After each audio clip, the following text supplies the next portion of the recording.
السلام علیکم دوستو، کیسے ہیں آپ سب؟ میں زبینہ فیاض ایک بار پھر آپ کے ساتھ تو شروع کرتے ہیں ایک جنون بے معنی پارٹ 2۔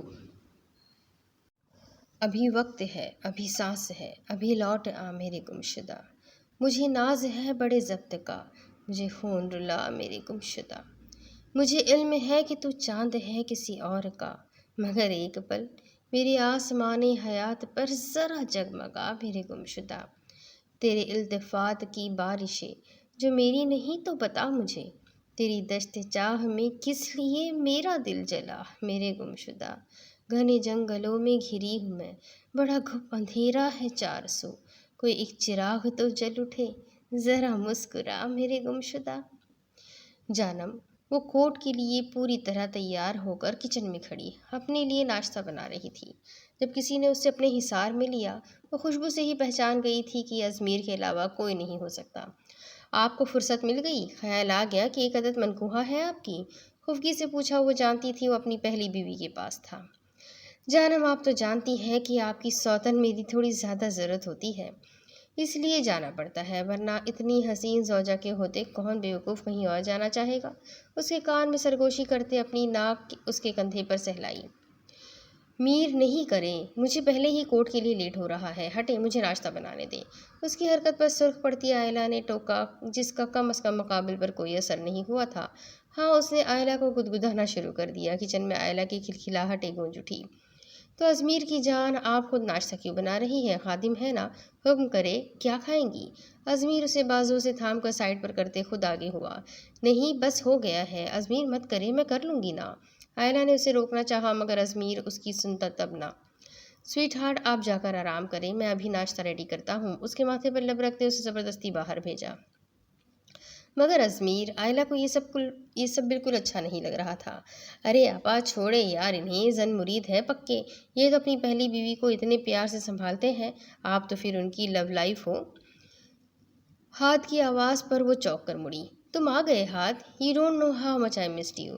آئلہ تیزی سے بھاگ کر بھائی کی سمت بڑھی جو اب اسے اپنے حصار میں لے چکا تھا۔ آئی مس یو ٹو آپا، مگر آپ ابھی بھی ویسی کی ویسی ہی ہے۔ ہاتھ مسکرا کر اسے خود سے لگا گیا۔ وہ دونوں دوست سال میں بہت کم ایک دوسرے سے ملے تھے۔ ہاتھ دوسرے شہر میں جاب کرتا تھا۔ تم ریان کے کیس کی اسٹڈی کر چکے ہو کیا؟ آئلہ اور ہاتھ دونوں ڈائننگ ٹیبل پر موجود بیٹھ گئے۔ فکر مت کریں آپا، میں سب سنبھال لوں گا۔ ہاتھ نے اس کا ہاتھ تھپتھپاتے کہا تو وہ سر ہلا گئی۔ Special break fast for my beautiful wife. Izmir نے ناشتہ لا کر آئلہ کے سامنے رکھا، جس پر آئلہ مسکرا دی۔ تھینک یو جیجا جی، آئلہ کے سامنے سے پلیٹ کھسکاتے بولا، جس پر ازمیر نے اپنی کمر کے پیچھے سے صحیح والی پلیٹ آئلہ کے سامنے رکھی۔ میں جانتا تھا تم جیسا بھکڑ ساتھ بیٹھا ہے، کیا ملنا میری معصوم زوجہ کو، تبھی میں نے انتظام کر رکھا تھا۔ ازمیر ہنس کر بولا تو ہاتھ منہ بسور گیا، جبکہ آئلہ ان دونوں کی بچکانہ حرکتوں پر نفی میں سر ہلا کر رہ گئی۔ آپ اپنے کیے جرم کے بارے میں کچھ کہنا چاہتے ہیں ریان کاظم؟ جج صاحبہ نے اس کے سرد و سپاٹ چہرے کو دیکھتے ہوئے پوچھا۔ مجھے کچھ نہیں کہنا یور آنر۔ اس نے آج تک اپنے کسی عمل کے کسی کو جواب نہیں دیا تھا، تو اب بھلا کیسے دے سکتا تھا؟ Your honour, mister Ryan Kazim نے میرے موکل کے باپ کا نہایت بے رحمی سے قتل کیا ہے، جس کے گواہ اور ثبوت عدالت میں جمع کروائے جا چکے ہیں، مگر ہنوز کوئی سنوائی نہیں کی گئی۔ ہمیں عدالت سے انصاف چاہیے۔ ریان کاظم کو کڑی سے کڑی سزا ملنی چاہیے۔ آج اس کے کیس کی پہلی ہیئرنگ تھی، جس میں مقابل کا وکیل بڑھ چڑھ کر بول رہا تھا۔ معاف کیجیے گا پروسیکیوٹر صاحب، مگر کیا آپ ان گواہوں پر نظر ثانی کرنا پسند کریں گے جو آپ کے بقول چشمدید گواہ ہے میرے موکل کے جرم کے؟ ہاتھ سنجیدگی سے وکیل صاحب کے مقابل آ کر بولا تو سب کے چہروں پر حیرت ابھری۔ کہنا کیا چاہتے ہیں آپ ہادشاہ؟ جج صاحب نے ہاتھ سے پوچھا، جس پر وہ اپنی ٹیبل سے ایک فائل اٹھاتے جج صاحب کے حوالے کر گیا، جسے دیکھتے ہی چند پل کے لیے جج صاحب اور اس کی دوسری کاپی تھامے پبلک پروسیکیوٹر دنگ رہ گئے تھے، جبکہ اس کے چہرے پر فاتحانہ سی مسکراہٹ تھی۔ یہ تو ان گواہوں کی لسٹ ہے جو اس کیس میں پیش کیے گئے ہیں، مگر یہ ان کے آگے بھینس اور گینڈے کیوں بنائے گئے ہیں؟ جج صاحب کی حیرت کے گنگ آواز پر رایان نے ازمیر کو دیکھا جیسے پوچھ رہا ہو یہ کیا سین ہے۔ سوری جج صاحب، غلطی سے یہ گینڈے بھی پرنٹ ہو گئے۔ آپ انہیں چھوڑیں، ان گواہوں پر فوکس کریں اور مجھے انہیں کٹہرے میں بلانے کی اجازت دیں۔ ہاتھ نے سر پر ہاتھ مارا جبکہ اس کی حرکت پر رایان دانت پیس کر رہ گیا۔ اجازت ہے۔ جج صاحب کی اجازت دینے پر ہاتھ نے ان گواہوں کو باری باری کٹہرے میں بلایا جبکہ ایک کی باری پر وہ باقی سب کو کورٹ روم کے باہر بھیج دیتا۔ ہاں بھائی گینڈ، میرا مطلب گواہ صاحب، آپ 25 ستمبر کے دن کہاں تھے؟ ہاتھ اس گواہ کے قریب آیا جو شکل سے ہی 2 نمبر لگ رہا تھا۔ سر جی، میں اس دن جس بلڈنگ میں قتل ہوا اس کے سامنے دکان پر موجود تھا۔ گولی کی آواز پر میں بھاگ کر وہاں گیا تو دیکھا یہ ان صاحب کے ہاتھ میں بندوق تھی اور سامنے دوسرے آدمی گرے ہوئے تھے۔ اس نے بڑے شریفانہ انداز میں بتایا تو ہاتھ مسکرا دیا۔ اچھا یار، یہ سب چھوڑو، یہ بتاؤ تم نے وہ گانا سنا ہے، گولی مارے جیسے سنائپر میرا بلما ہے ٹائیگر؟ ہاتھ نے پورے ترنم سے گانا گنگنایا تو کورٹ روم میں موجود چند ایک کے علاوہ باقی سب اپنی مسکراہٹ ضبط کرنے کے چکر میں بے حال ہوئے۔ آبجیکشن مائی لارڈ، ہاتھ شاہ ایسے بیکار سوال پوچھ کر عدالت کا قیمتی وقت برباد کر رہے ہیں۔ دوسری پارٹی کے وکیل نے احتجاج بلند کیا تو ہاتھ سیدھا ہوا۔ Objection sustained. ہاتھ شاہ، سنجیدگی سے کیس کی بات کرے ورنہ آپ کو باہر نکال دیا جائے گا۔ جج نے سنجیدگی سے اسے دھمکی دی تو وہ بھی لائن پر آیا۔ سوری جج صاحب، میں تو بس ان کی ٹینشن ریلیز کر رہا تھا۔ دیکھیں یہ بیچارے کتنے پریشان لگ رہے ہیں۔ ہاں جی، تو آپ بتا رہے تھے کچھ؟ ویسے یہ سب جو آپ نے بتایا یہ سب کتنے بجے کے قریب کی بات ہے؟ ہاتھ واپس اپنے اصل میں آتے اس شخص کی سمت مڑا۔ تقریباً 11:15 کے قریب کا وقت تھا۔ وہ شخص ہلکا سا ہچکچایا اور پیچھے بیٹھے مقتول کے بیٹے کی سمت دیکھنے لگا۔ بہت شکریہ، آپ جا سکتے ہیں۔ ہاتھ کے اشارے پر وہ آدمی باہر نکل گیا۔ جج صاحب نوٹ کیجیے گا، ان گواہ کے مطابق 11 ساڑھے 11 کا وقت تھا۔ اب میں دوسرے گواہ کو بلانے کی اجازت چاہوں گا۔ ہاتھ کے سوال پر جج صاحب نے اجازت دی۔ چاروں گواہوں نے باری باری اپنی گواہی دی اور پھر ہاتھ نے ان سب کو ایک ساتھ اندر بلایا۔ مقابل موجود وکیل خود بھی اس کی باتوں پر بوکھلا گیا تھا۔ یور آنر، یہ چاروں گواہ ایک ہی قتل کے عینی شاہد ہیں، مگر ان چاروں کے الفاظ میں تضاد آپ دیکھ چکے ہیں۔ ایک کے مطابق قتل کا وقت 10 بجے کا تھا، دوسرے نے 11 بجے گولی کی آواز سنی تو تیسرے نے 12 بجے۔ اب آخر بندہ یقین کرے تو کس پہ؟ یہ تو وہ حال ہو گیا رضیہ گنڈوں میں پھنس گئی، یہاں ہاتھ شاہ گواہوں میں پھنس گیا۔ ایک تو وہ بندہ چند منٹ بھی سنجیدہ نہیں رہ سکتا تھا۔ آپ اس سب سے کیا ثابت کرنا چاہتے ہیں ہاتھ شاہ؟ جج اس کی بکواس پر اسے گھور کر بولا۔ جج صاحب، سیدھی سی بات یہ ہے کہ یہ چاروں ہی کوئی عینی شاہد نہیں ہے بلکہ مقتول کے بھاڑے کے ٹٹو ہیں جنہیں گواہی دینے کے پیسے کھلائے گئے ہیں، مگر نقل کے لیے بھی عقل کی ضرورت ہوتی ہے، یہ بات شاید یہ بھول گئے تھے۔ ہاتھ کی بات پر ازمیر کے لبوں پر متاثر کن مسکراہٹ بکھر گئی۔ آئی آبجیکٹ یور آنر۔ ہاتھ شاہ گواہوں سے دھیان ہٹا کر اس بات کو جھٹلانا چاہتے ہیں کہ رایان کاظم نے میرے موکل کا قتل کیا ہے۔ مقابل وکیل نے جلدی سے اٹھتے اس کی بات قطع کرنی چاہی۔ Objection overruled. ہاتھ شاہ کو حق ہے اپنے موکل کے حق میں دلائل دینے کا۔ ہاتھ شاہ مان لیا کہ یہ گواہ جھوٹے ہیں، مگر آپ اس بات کو کیسے جھٹلائیں گے کہ رایان کاظم نے یہ قتل کیا ہے؟ جج صاحب کی بات پر ہاتھ مسکراتا ہوا ان کے سامنے آیا۔ میں نے کب کہا یور آنر کہ یہ قتل رایان کاظم نے نہیں کیا؟ ہاں، نہ ہی میرے موکل نے اس بات سے انکار کیا ہے، لیکن یہ قتل نہیں بلکہ سیلف ڈیفنس میں اٹھایا گیا قدم تھا۔ یور آنر، ہاتھ نے بات کو گھمایا تو سب لوگ حیرت سے اسے دیکھنے لگے۔ کورٹ روم میں چہمگوئیاں شروع ہو گئی تھی۔ Order order. ہاتھ شاہ، آپ اس قتل کو سیلف ڈیفنس کیسے کہہ سکتے ہیں؟ جج صاحب کے حکم پر وہاں ایک بار پھر سکوت چھا گیا۔ جج صاحب، مقتول ایک عادی مجرم تھا جس پر زیادتی، چوری اور ڈکیتی کے کئی الزامات تھے۔ اس روز بھی وہ شخص ایک معصوم بچے کو اپنی ہوس اور درندگی کا نشانہ بنانے والا تھا۔ جب میرے موکل نے موقع واردات پر پہنچ کر اسے روکا، بحث کے دوران اس آدمی نے میرے موکل پر گولی چلانی چاہی، تب ہی اپنی اور اس بے گناہ بچے کی جان بچانے کے لیے میرے موکل نے سیلف ڈیفنس میں اسے گولی ماری۔ میں اس بچے کو یہاں پیش کرنے کی اجازت چاہوں گا۔ ہاتھ کی بات پر ہر کوئی دنگ تھا۔ وہ چند لمحوں میں کیس کا پاسا پلٹ چکا تھا۔ اجازت ہے۔ جج کی جانب سے اجازت ملنے پر ہاتھ نے اس بچے کو وہاں بلوایا۔ بیٹا، آپ ان جج انکل کو بتاؤ اس دن کیا ہوا تھا؟ ہاتھ کے سوال پر وہ بچہ معصومیت سے جج کی جانب دیکھنے لگا۔ جج انکل، اس دن وہ گندے انکل میرے منہ پر ہاتھ رکھ کر مجھے وہاں لے گئے۔ میں نے ان سے کہا مجھے جانا ہے، مگر انہوں نے جانے نہیں دیا۔ وہ مجھے بیڈ ٹچ کر رہے تھے۔ جب ان انکل نے آ کر مجھے بچایا، وہ گندے انکل مارنے والے تھے، لیکن ان انکل کی وجہ سے میں بچ گیا۔ اس بچے نے اپنی سمجھ کے مطابق ساری بات بتائی تو ہاتھ نے اس کے سر پر ہاتھ رکھا۔ Thank you beta, your owner, یہ اس بلڈنگ کی دوسری سمت لگے کیمرے کی فوٹیج ہے، جہاں صاف دیکھا جا سکتا ہے کہ مقتول اس بچے کو زبردستی اندر لے جا رہا تھا۔ میرے موکل کے وہاں داخل ہونے کو بھی دیکھا جا سکتا ہے۔ ہاتھ نے ویڈیو انہیں دکھائی تو جج صاحب سر ہلا گئے۔ تمام ثبوتوں اور گواہوں کی صداقت کو مد نظر رکھتے ہوئے یہ عدالت اس نتیجے پر پہنچی ہے کہ ریان کاظم بے گناہ ہے۔ انہوں نے یہ قتل اپنے سیلف ڈیفنس میں کیا، اسی لیے یہ عدالت انہیں باعزت بری کرتی ہے۔ Court dismiss. جج صاحب اپنا فیصلہ سناتے وہاں سے نکل چکے تھے۔ وہاں موجود 2 لوگ شدید طیش میں تھے، جن میں مقتول کا بیٹا اور انسپکٹر یاوز شامل تھے۔ ریان اور ازمیر ہاتھ کی ذہانت کے قائل ہو چکے تھے، جس نے ایک ہی بار میں یہ کیس حل کر دکھایا تھا۔ ہاتھ کالر جھٹکتا ان کی سمت بڑھا تو ازمیر مسکرا دیا۔ کاظم افندی کا تعلق کراچی سے تھا، جو اپنے ماں باپ کی اکلوتی اولاد تھا۔ کاظم افندی ایک جانے مانے بزنس مین تھے، جن کی شادی اپنی بچپن کی محبت شائنہ بیگم سے ہوئی تھی۔ وہ دونوں ایک دوسرے سے بے انتہا محبت کرتے تھے۔ اگر ان کی زندگی میں کوئی کمی تھی تو صرف ایک اولاد کی کمی تھی۔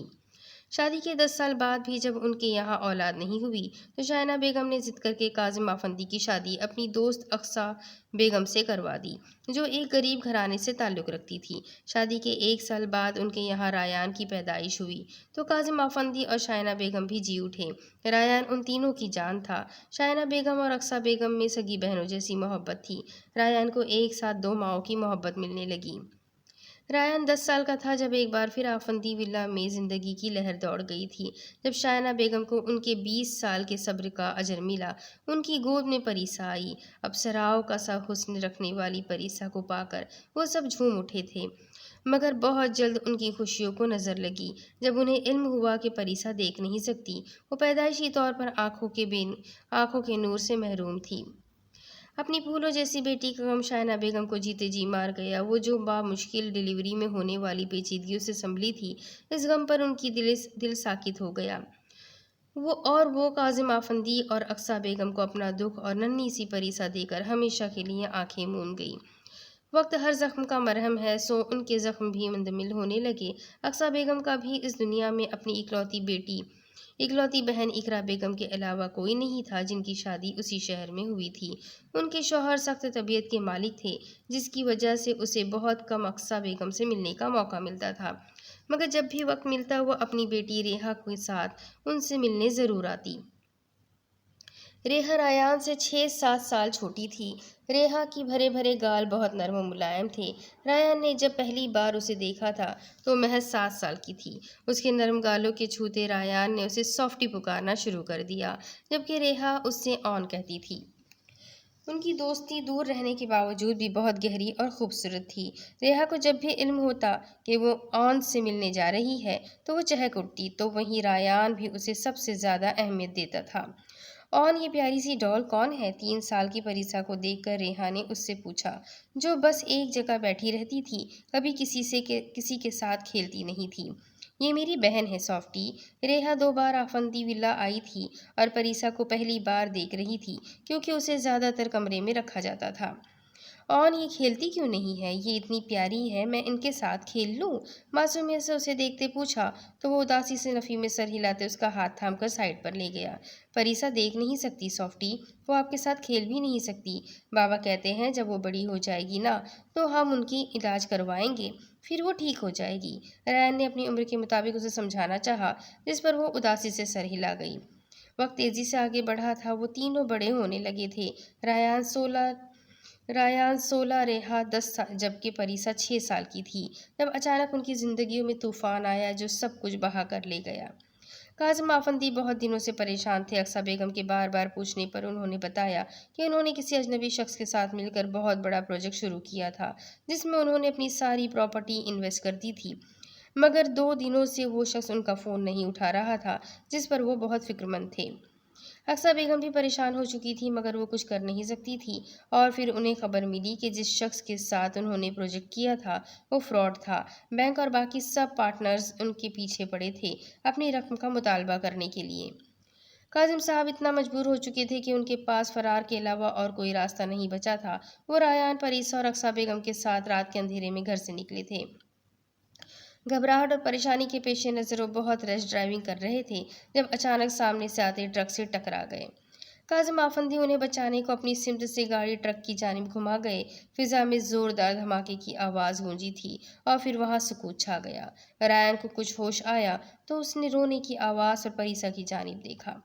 گاڑی ٹیڑھی ہو چکی تھی۔ ریان وہ اوپر کی جانب تھا، تب ہی بمشکل ہمت کر کے گاڑی سے باہر نکلا اور پھر پریسا کو باہر نکالا جس کے چند خراشیں آئی تھی۔ اس نے اقصیٰ بیگم کو نکالنا چاہا مگر وہ ہمت ہار رہی تھی، تب ہی اسے پکارا، مما ہمت کرے پلیز، باہر آئے۔ اس نے دوبارہ کوشش کرنی چاہی مگر وہ اس کا ہاتھ تھام کر اسے اپنی سمت متوجہ کر گئی۔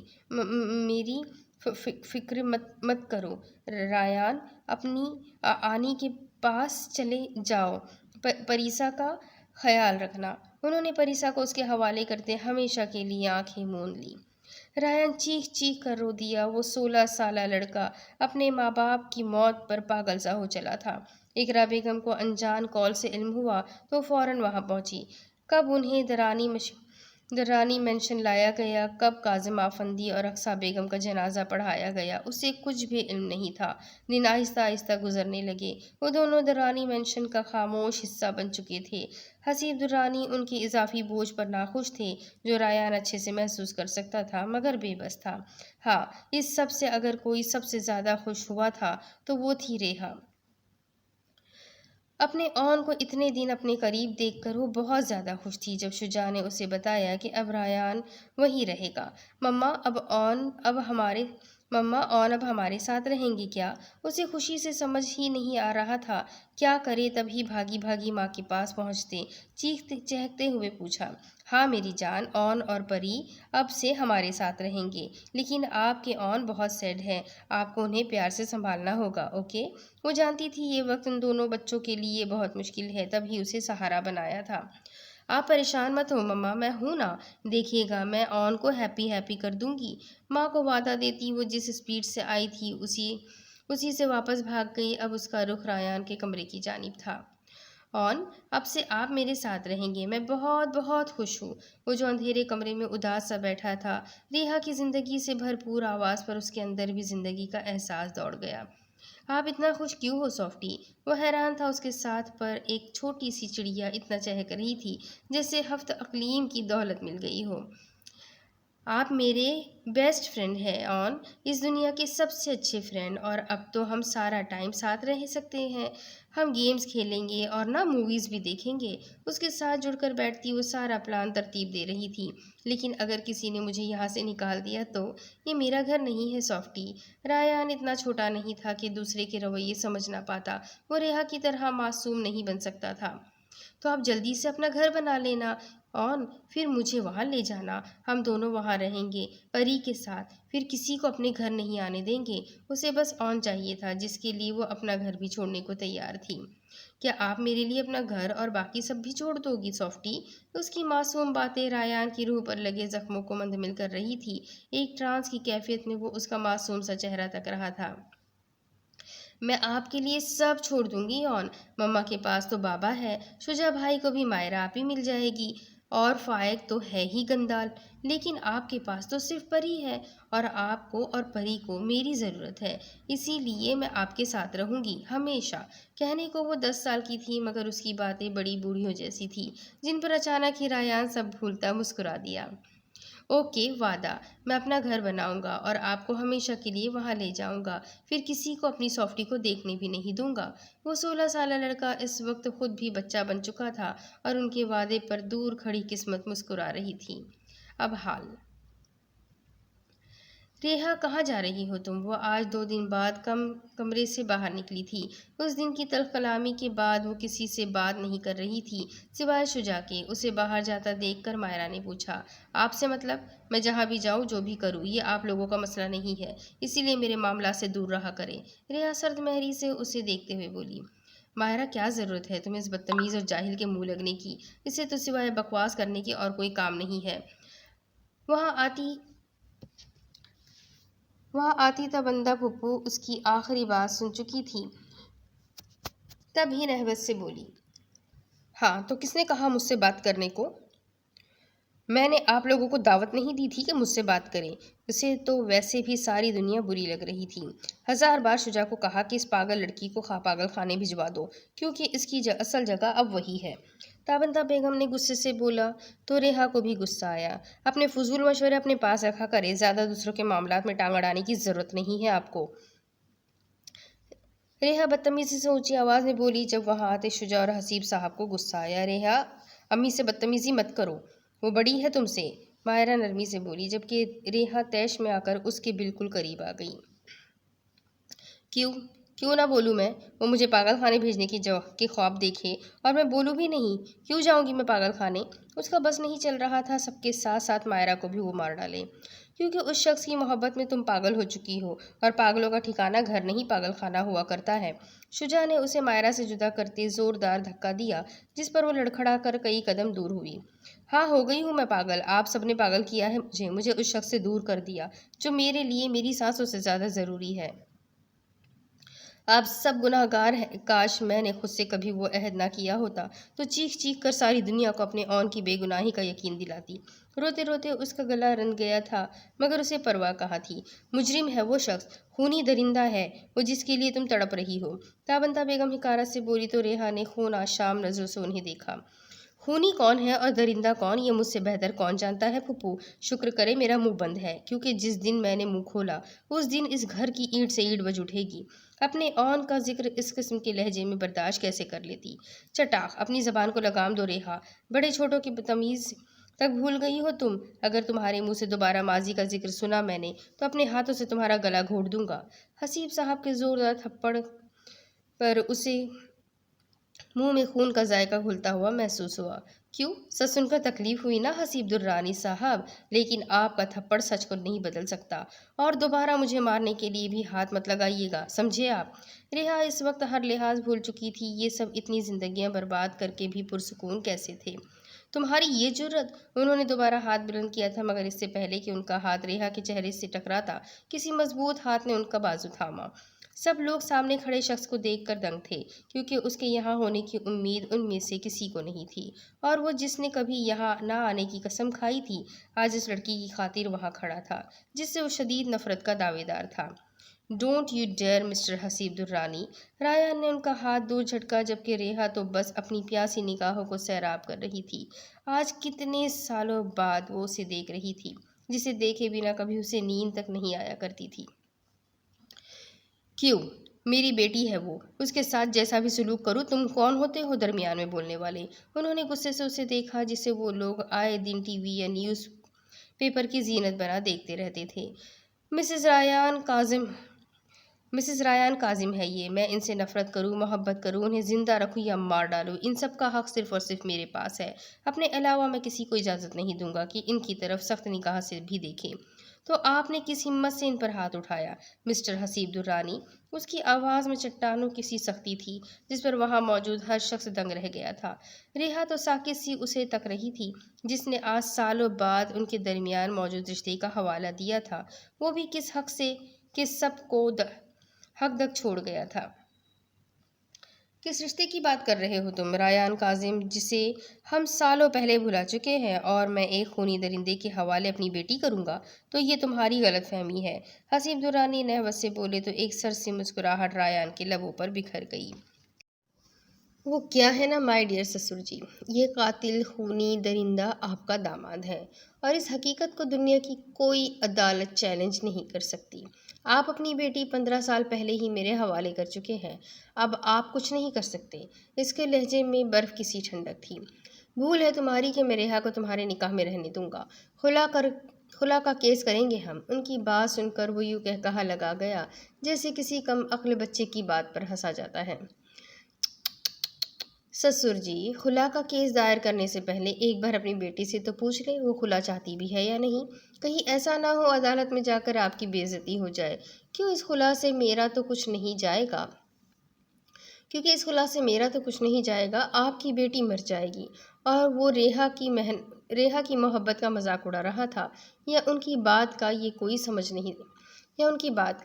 سمجھ نہیں سکا تھا۔ خیر، میرے پاس مزید وقت نہیں ہے آپ لوگوں کے ساتھ برباد کرنے کے لیے۔ یہ سوچتا ہوں مسز ریحا ریان کاظم، آپ میرے ساتھ جانا چاہیں گی یا میں خلا کے پیپرز کا انتظار کروں؟ اسے سنجیدگی اور سرد مہری سے اس کی جانب دیکھتے پوچھا تو وہ ہوش میں آئی۔ نہیں پلیز آن، مجھے چھوڑ کر مت جائیے گا، مجھے لے جائیے آن، میں یہاں نہیں رہ سکتی، آپ کے بنا نہیں رہ سکتی میں۔ اسے پرواہ نہیں تھی کوئی کیا سمجھتا تھا، کیا سوچتا تھا، اسے صرف اپنا آن چاہیے تھا۔ اگر تم نے اس گھر سے باہر قدم بھی رکھا ریحا تو ہم تم سے ہر تعلق ختم کر دیں گے، اسی لیے کوئی بھی قدم سوچ سمجھ کر اٹھانا۔ حسیب درانی کی آواز نے ایک پل کو اس کے قدم روکے۔ میں باہر گاڑی میں ہوں، جب یہ سب ڈرامہ ختم ہو جائے تو آ جائیے گا، سرد مہری سے کہتا وہاں سے نکلتا چلا گیا، جبکہ شجاع کے اشارے پر ملازم ریحا کا سامان لے آیا کیونکہ وہ اس کا فیصلہ جانتا تھا۔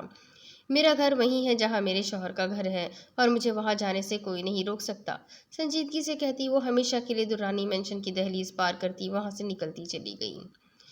2 دن پہلے کیا خبر ہے پاشا؟ آج اس کے کیس کا فیصلہ ہوا تھا۔ وہ واپس مینشن لوٹا تو پاشا بھی واپس آ چکا تھا۔ اس کے آتے ہی پاشا سیدھا اس کے پاس آیا۔ براڈ پرنسپا پاشا ایک پل کو جھجکا، جبکہ اس نام پر ریان کا ہر عضو کان بن کر گیا تھا۔ کیا ہوا پرنسپا کو؟ وہ ٹھیک تو ہے نا؟ پاشا جانتا تھا جس ہستی کا ذکر وہ کر رہا ہے وہ سامنے کھڑے شخص کے لیے کیا اہمیت رکھتی ہے، اور پاشا خود بھی تو اس کا نام تک بے جھجک لینے سے ڈرتا تھا۔ وہ بالکل ٹھیک ہے براڈ، ان کا آپریشن بالکل صحیح ہوا ہے، مگر ڈاکٹرز کے مطابق وہ اپنی آنکھوں سے پٹی ہٹانا نہیں چاہتی۔ انہوں نے ڈاکٹرز کو سختی سے منع کر دیا ہے اپنی پٹی ہٹانے سے، اور ان کے بار بار کہنے پر انہوں نے اسٹریس سے اپنی طبیعت خراب کروا لی تھی، مگر اب وہ ٹھیک ہے۔ پاشا نے پوری رپورٹ اس کے گوش گزار کر دی تھی۔ وہ ایسا کیوں کر رہی ہے جانتے ہو پاشا؟ وہ کھوئے ہوئے لہجے میں بولا تو پاشا نفی میں سر ہلا گیا، جبکہ اس کی نظریں سامنے کیمرے پر ٹکی تھی۔ جہاں وہ تنہا کمرے میں بیٹھی تھی تو وہیں دوسری اسکرین پر پریسا کے ہاسپٹل روم کی تصویر تھی، کیونکہ وہ اپنے مجرم کو سزا ملنے کے بعد اس دنیا کو دیکھنا چاہتی ہے، وہ اس شخص کو دیکھنا چاہتی ہے جس کی وجہ سے ان کی زندگی برباد ہوئی۔ ریان کی سرد آواز پر پاشا بھی مٹھیاں بھیج گیا۔ تم جانتے ہو اپنی جان سے عزیز ہستی کو تکلیف میں دیکھنا کتنا تکلیف دہ ہوتا ہے۔ اس کی نظریں ابھی تک وہیں جمی تھی۔ پاشا سمجھ نہیں سکا وہ کس ہستی کی بات کر رہا ہے، کیونکہ پاشا جانتا تھا اسے پریسا کے علاوہ وہ دوسری ہستی بھی اتنی ہی عزیز تھی جسے پاشا نے کیمرے میں بھی کبھی سر اٹھا کر دیکھنے کی جرات نہیں کی تھی۔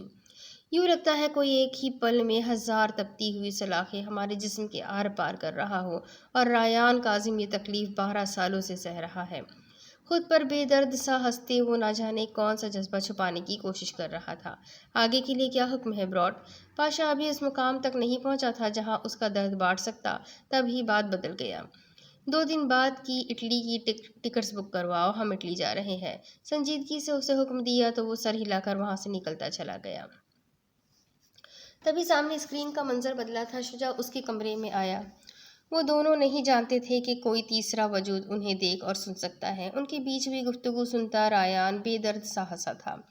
کتنی بے چین ہونا تم میری نفرت سہنے کے لیے ریحا حسیب، لیکن تم شاید جانتی نہیں ہو کہ میری نفرت کا 1% بھی سہ نہیں سکو گی تم۔ اس کے دعوے پر ریان سرد انداز میں بولا، تو بالآخر آمنے سامنے آنے کا وقت آ ہی گیا تو یوں ہی سہی، تمہیں میری نفرت سہنی ہے نا؟ تو چلو اب نفرت کا کھیل شروع کرتے ہیں، دیکھتا ہوں کہاں تک ہمت ہے تم میں۔ فیصلہ ہو چکا تھا، قیامت قریب تھی جیسے۔ اور 2 دن بعد آج صبح اسے میسج موصول ہوا جس سے پڑھ کر وہ مسکرا دیا۔ اپنی بیوی کو پاگل خانے جانے سے بچانا چاہتے ہو تو بچا لو۔ انجان نمبر سے آتا میسج پڑھ کر وہ کتنے ہی لمحے بے تاثر کہے لگاتا رہا جیسے کسی کی بے وقوفی پر ہنسا ہو۔ شجاع، مجھے ایسا کیوں لگ رہا ہے کہ نیچے جو کچھ بھی ہوا وہ بے مقصد نہیں تھا؟ ماہرہ کمرے میں آئی تو شجاع کو بے پرواہ سا بیٹھا دیکھ کر اس کے قریب آ گئی۔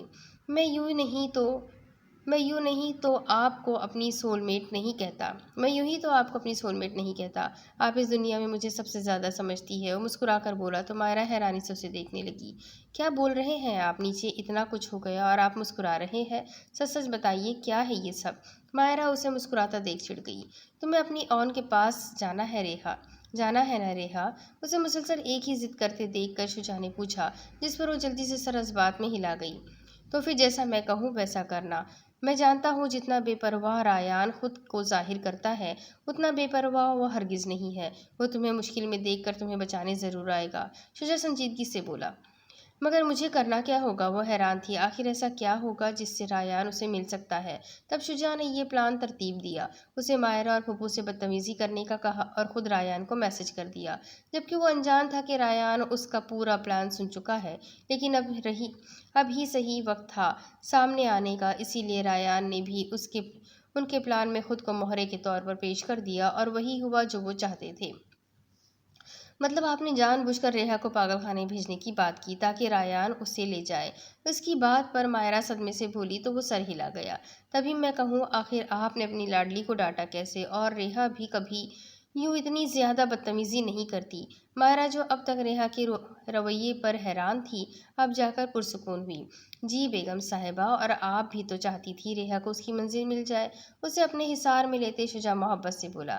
جی بالکل، میں خوش ہوں، وہ جو چاہتی تھی اسے مل گیا۔ اب بس اللہ کرے ریان اور وہ ٹھیک ہو جائے۔ میں بس اسے خوش دیکھنا چاہتی ہوں، مائرہ صدقے دل سے بولی۔ آمین بیگم صاحبہ، اب دوسروں کی خوشی کو چھوڑیں اور میری خوشی پر بھی ذرا نظر کرم کر دیں۔ شجاع نے اسے چھیڑا تو وہ جھیپ سی گئی تھی، تبھی وہ ہنستا ہوا اسے اپنے حصار میں لے گیا تھا۔ وہ بہت ریش ڈرائیونگ کر کے اسے لیے مینشن پہنچا تھا۔ یوں لگتا تھا جیسے جلد از جلد اسے نظروں سے دور کر دینا چاہتا ہو، جبکہ ریحا نے ایک لمحے کے لیے بھی اس پر سے نظریں نہیں ہٹائی تھی، جیسے نظریں سیراب ہی نہ ہو رہی ہو۔ گاڑی مینشن میں داخل ہوئی تو وہ گاڑی سے نکلتا لمبے لمبے ڈگ بھرتا اندر آ گیا۔ ریحا اپنا سامان لیے اندر آئی تو وہ کہیں جانے کو تھا۔ جب وہ جلدی سے اسے پکارتے اسے رک گئی۔ وہ رک تو گیا تھا مگر بولا کچھ نہیں تھا۔ 12 سال پہلے جو ہوا وہ ریحا نے صفائی دینا چاہی، جب وہ درشتگی سے اس کی جانب مڑتا اسے خاموش کروا گیا۔ ایک لفظ ہی مت بولنا ریحا حسیب، میرے اندر کے جانور کو سویا رہنے دو، کیونکہ وہاں کے انسان کو تم سالوں پہلے مار چکی ہو۔ اگر یہ جانور جاگا تو سب تباہ ہو جائے گا۔ اس کے لہجے میں ازدہو کسی پھنکار تھی۔ میں نے وہ سب جان بوجھ کر نہیں کیا تھا میرا یقین کرو، ریحا بمشکل خود کو سنبھالتی بولی۔ تم اگر سر سے پاؤں تک زمزم سے دھل کر بھی آ جاؤ گی نا ریحا حسیب، تب بھی میں تم پر یقین نہیں کروں گا۔ تم وہ لڑکی ہو جو وقت پڑنے پر اپنے دین ایمان سے بھی پھر سکتی ہے۔ تمسخرانہ مسکراہٹ لبوں پر سجائے اس نے سامنے کھڑی بے بسی کی تصویر بنی ریحا کا مذاق اڑایا تھا۔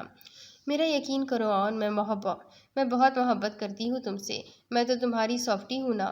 وہ جانتی تھی اس کا کوئی بھی رویہ غلط نہیں ہے، وہ حقدار تھی اس سب کی، مگر اپنی غلطی کا ازالہ اپنی محبت سے کرنا چاہتی تھی۔ بکواس بند کرو اپنی ریحا حسیب، یہاں کوئی آن اور سافٹی نہیں ہے۔ حقیقت کی دنیا میں واپس آؤ، جو تم ہو وہ میں اچھی طرح سے جانتا ہوں۔ میری سافٹی سالوں پہلے مر چکی ہے، سو اس کا نام لے کر مجھے قائل کرنے کی کوشش مت کرنا۔ اسے دونوں بازوؤں سے سختی سے تھامے اپنے بے تحاشا قریب کر گیا۔ اٹس ہرٹنگ آن۔ بازوؤں پر اس کی سخت گرفت پر بمشکل آنسو بیتے بولی۔ اس کی آنکھوں سے جھانکتے آنسو تیزاب بن کر مقابل کے دل پر گر رہے تھے، مگر دل کی سننا وہ کب کا چھوڑ چکا تھا۔ Don't call me that again. تمہیں اس گھر میں پناہ دی ہے، اسے غنیمت سمجھو اور عزت سے رہو، ورنہ اگر میں اپنی پر آیا تو سر چھپانے کو چھت تک نصیب نہیں ہوگی تمہیں۔ اس کے چہرے سے نظر چراتے ہوئے بولا۔ تم نہیں کر سکتے یہ تم چاہے اپنی سافٹی سے جتنی بھی نفرت کر لو، اسے بے یار و مددگار نہیں چھوڑ سکتے۔ درد بھری مسکان لبوں پر سجاتے وہ پر یقین لہجے میں بولی تو وہ ایک جھٹکے سے اس سے دور ہوا۔ ہاں صحیح کہا تم نے، کیونکہ مجھ سے شاید تھوڑی بہت انسانیت باقی ہے ابھی۔ میں چاہ کر بھی تم جیسا نہیں ہو سکتا جو کسی کو بیچ مجھدار میں چھوڑ دوں۔ وہ طنزیہ ہنسی ہنستے بولا تو وہ تڑپ کر رہ گئی۔ اس کی ہنسی میں کتنا درد چھپا تھا یہ اس سے سوا کون جان سکتا تھا۔ خیر مجھے کوئی بات نہیں کرنی، اپنا سامان لو اور کسی بھی گیسٹ روم میں لے جاؤ۔ اس گھر میں رہنا ہے تو ایک بات یاد رکھنا، مجھ سے تمہارا کوئی تعلق نہیں، Riha Haseeb, so stay away from me. سرد و سپاٹ انداز میں وہ اسے باور کروانا نہیں بھولا تھا، پھر بنا اس کی جانب دیکھتا دہاڑا۔ پاشا پاشا! اس کی تیز آواز پر جہاں پاشا بوتل کی جن کی طرح نازل ہوا تھا وہیں ریحا بھی کانپ گئی تھی۔ یس براڈ، پاشا نے بنا سر اٹھائے ادب سے کہا۔ یہ سامان اٹھاؤ، جہاں ریحا جی نہ کہیں وہاں رکھ دو۔ جہاں رینا جی کہے وہاں رکھ دو۔ سنجیدہ انداز میں بولتا وہ نکلتا چلا گیا، جبکہ اس کے الفاظ پاشا کو ریحا کا مقام ضرور سمجھا گئے تھے۔ آپ کس روم میں ٹھہرنا چاہیں گی ریحا جی؟ اس کے جانے کے بعد پاشا جھکے سر سے ہی اس سے مخاطب ہوا، جو اپنے لیے عجیب سا لفظ تخاطب سن کر حیران تھی۔ اتنا تو وہ سمجھ گئی تھی کہ یہ لفظ کسی اور زبان میں ہے، مگر کیا وہ نہیں جانتی تھی؟ ریجینا! پاشا اس کی جانب سے خاموشی پا کر دوبارہ بولا تو وہ چونکی۔ میرا سامان اپنے سر کے کمرے میں رکھ دے۔ اس کے جواب نے پاشا جو جھٹکے سے سر اٹھانے پر مجبور کر دیا تھا۔ مگر ریجینا! جیسا کہا ہے ویسا کرے۔ ریحا جانتی تھی وہ غصہ ہوگا، مگر کسی بھی صورت میں اس کا سامان باہر نہیں پھینکے گا۔ تب ہی اس نے آگ میں کودنے کا فیصلہ کر لیا تھا۔ یہ فیصلہ آپ کے حق میں بہتر نہیں ہے ریجینا۔ براڈ ایک آگ ہے جس کے قریب رہنے والا ان کے اندر جلتی جوالا مکھی کی تپش سے جل جائے گا۔ پاشا دوبارہ سر جھکاتے سنجیدگی سے بولا۔ آپ فکر مت کریں، ان کے اندر یہ آگ جس نے لگائی ہے اسے بجھائے گی بھی وہی۔ وہ اس راہ کی کٹھنائیوں سے پہلے سے واقف تھی، تو اب ڈر کیسا؟ گانٹھ اگر لگ جائے تو پھر رشتے ہو یا ڈوری، لاکھ کرو کوشش، کھلنے میں وقت تو لگتا ہے۔ جسم کی بات نہیں تھی، ان کے دل تک جانا تھا۔ لمبی دوری طے کرنے میں وقت تو لگتا ہے۔ جی بہتر۔ پاشا حکم کا غلام تھا، اور اس وقت اس کے مالک نے اسے سامنے کھڑی ہستی کا حکم ماننے کا آرڈر دیا تھا۔ کھیل کا آغاز شروع ہو چکا تھا۔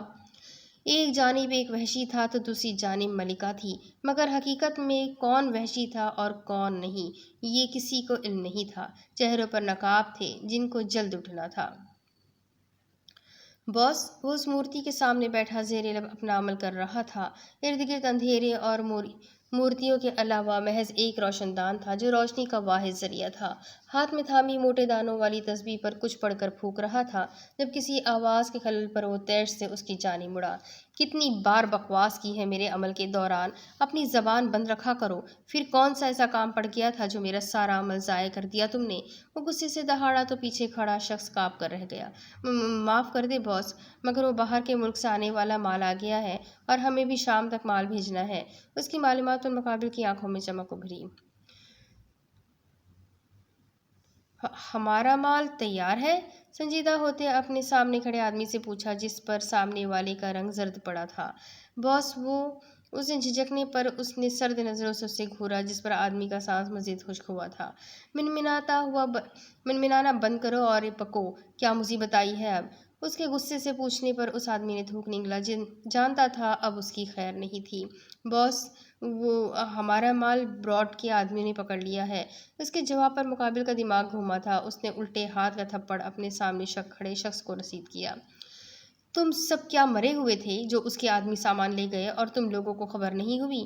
اس کا بس نہیں چل رہا تھا سامنے کھڑے آدمی کے ٹکڑے ٹکڑے کر دے۔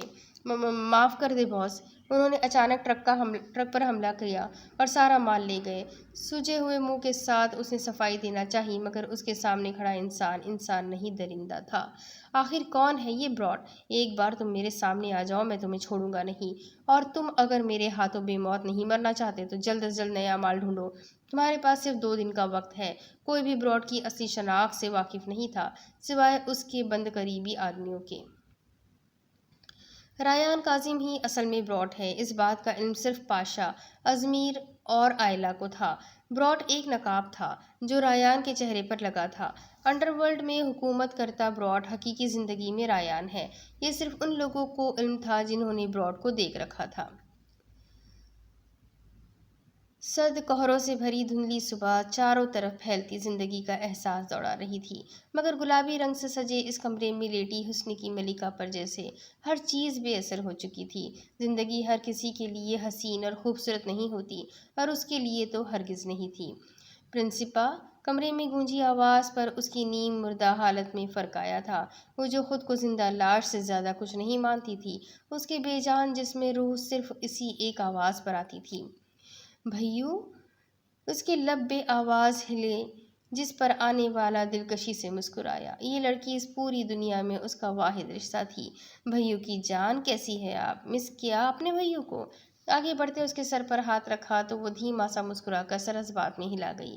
آپ کے علاوہ ہے ہی کون میری اس بے مقصد و ویران زندگی میں؟ اندھیروں سے لڑتی اس کی خالی زندگی میں واحد روشنی کی کرن وہی تو تھا، جبکہ اس کی بات پر قریب کھڑے دوسرے وجود کی روح چھلنی ہوئی تھی۔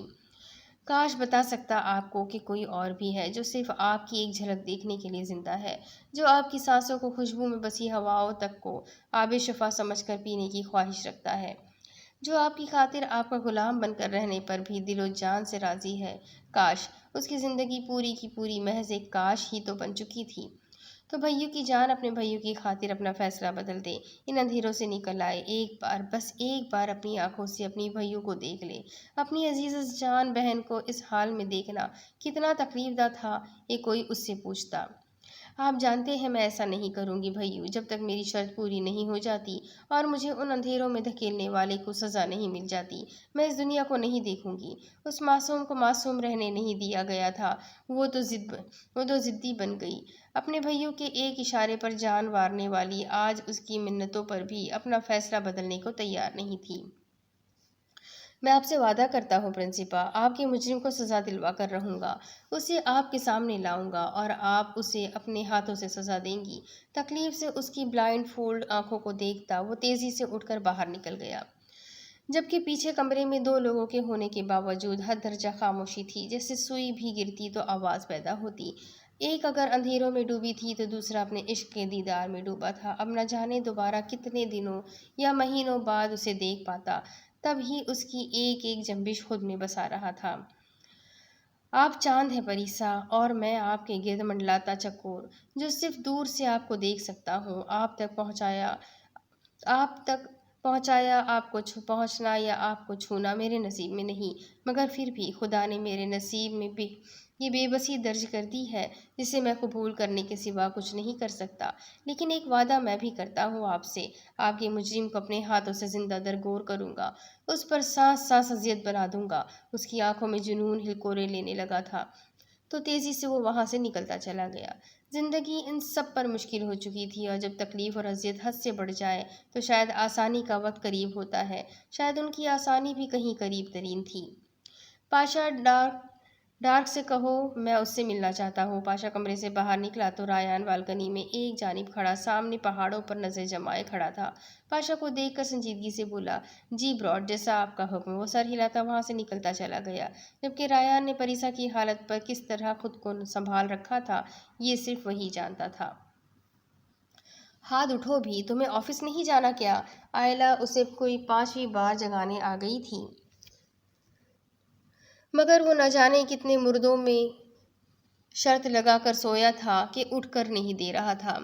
بیگم جان، آپ کا بھائی اتنا اچھا نہیں ہے کہ انسان کی آواز سن کر اٹھ جائے، تھوڑا سا سائیڈ ہو جائے۔ ازمیر، جو صبح صبح ناشتہ کرنے کی غرض سے ان کی طرف آیا تھا، آئلہ کو اس کے ساتھ خوار ہوتے دیکھ اس کی جانب بڑھا۔ کچھ الٹا سیدھا مت کریے گا ازمیر، صبح صبح آپ دونوں میرے گھر کو جنگ کا میدان بنا دیں گے۔ آئلہ ان دونوں سالے بہنوئی کی لڑائیوں سے سخت عاجز تھی، جو یوں لڑتے تھے جیسے وراثت بانٹنی ہو۔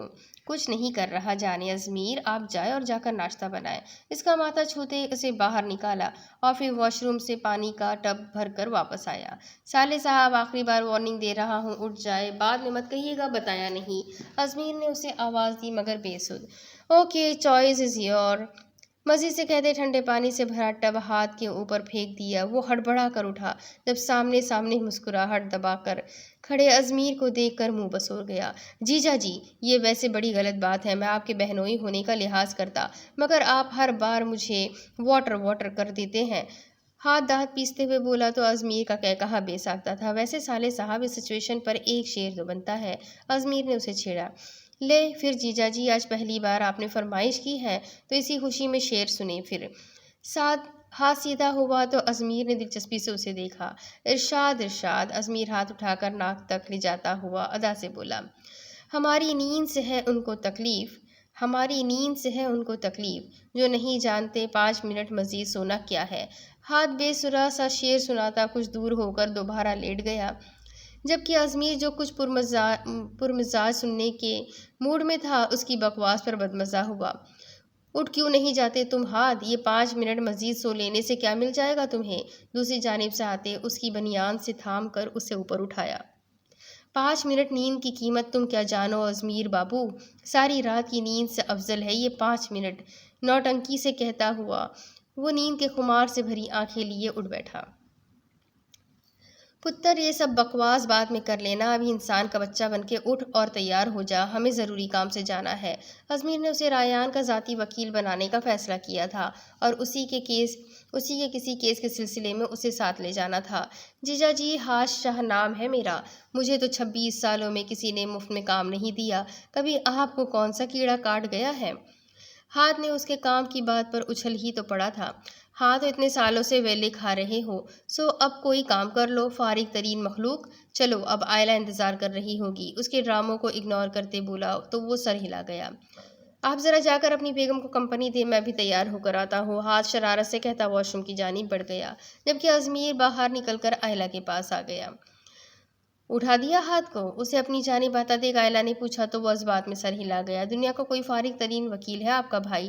نہیں، مطلب اگر وکالت پڑھ ہی لی کہ تو اس کو کسی کام میں لاؤ۔ نہیں جی، ویلے ہی رہنا ہے صاحبزادے نے۔ ازمیر اس کے آگے سے بریڈ کا پیس اٹھاتے ہوئے بولا، جیسے آپ ہے ویسا ہے، دونوں ویلوں کو کوئی کام نہیں ہے۔ آئلہ نے سیدھا سا جواب دیا تو ازمیر اپنا سا منہ لے کر رہ گیا۔ جیجا جی، اچھی ہوئی ہے اب، خواہ مخواہ میری کرواتے اپنی کروا لی۔ ہاتھ کے کہہ گئے پر ازمیر اچھا خاصا خجل ہوا تھا، جبکہ آئلہ بھی سٹ پٹا گئی۔ عزت کا جنازہ نکل گیا فرام دی ہینڈ آف محبوب۔ ہاتھ کی آکسفورڈ انگلش کا فقرہ سن کر ان دونوں کا قہقہا لاکھ ضبط کے باوجود بھی بلند ہو گیا تھا۔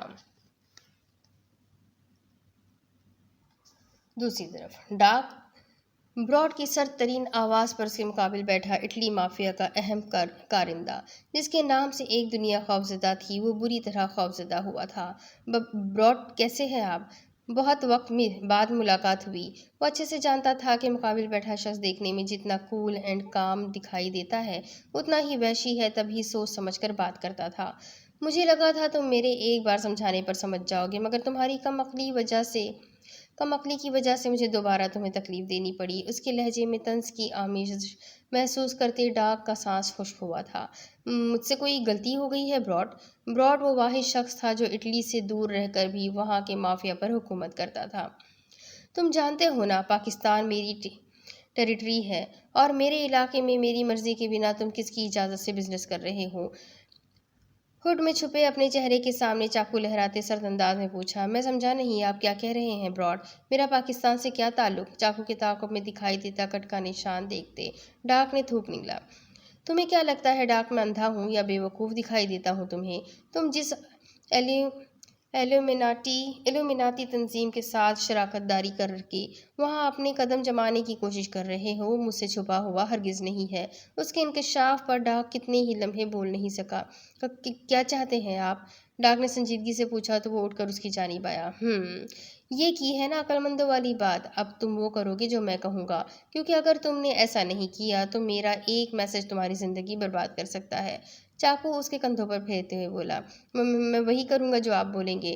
اس کے حق میں بہتر یہی تھا کہ اس کی بات مان لے، کیونکہ اس کی دکھتی رگ اس کے ہاتھ میں تھی۔